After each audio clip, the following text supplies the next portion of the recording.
witnessing on a minute-by-minute cycle is the unveiling of one dictator, William Ruto. Ruto, in his purported address to the nation, failed to acknowledge the cause of the unrest that lies solely in his person. Ruto never condoled the fallen and their families, and instead congratulated the brute police for killing innocent and unarmed Kenyans. This was in the same fashion he did last year, where 75 Kenyans were killed during the maandamano, and he congratulated the police for a job well done, quote unquote. This is the brutal Ruto that we warned the country about even then.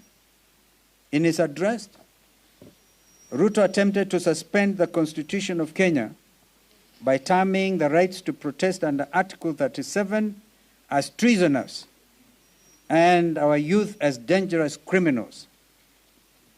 He has gone further to declare martial law and in the process deployed the military and therefore war against his own citizens. Thereby declaring war against his own citizens. This is unacceptable, as indeed it is unconstitutional. Ruto must also tell the nation who these abettors, funders, and orchestrators of the anti-finance bill demonstrations, as he alleged last night, are. If he does not review the names, it means that the hijackings, abductions, and incommunicado detentions will continue. We demand an end to the Gestapo-like abductions, killings, and immediate release of all abductees.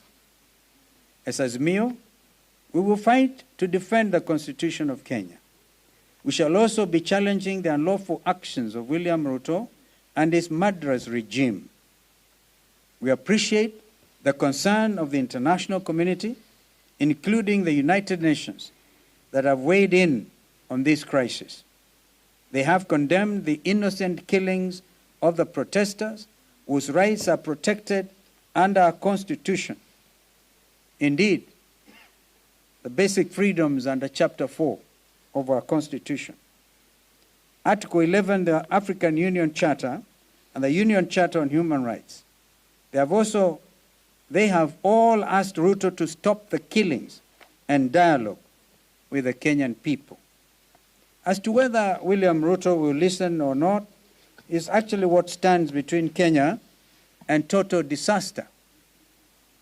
It is not too late for Ruto to pull the country back from the brink by declining to assent to this oppressive Finance Bill 2024 and sending it back to Parliament for withdrawal and further engagement as demanded by Kenyans and the international community.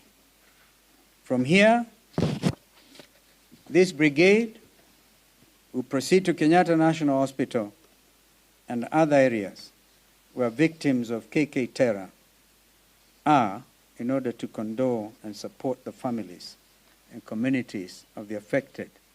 And if there's some blood donation required, these members of Parliament and other Kenyans who wishes, because we gather these atrocities are continuing and therefore the need to donate blood. If there's anything further, maybe my colleagues may want to add one or two things. So the whole thing really depends on William Ruto. Let him climb down and do the necessary thing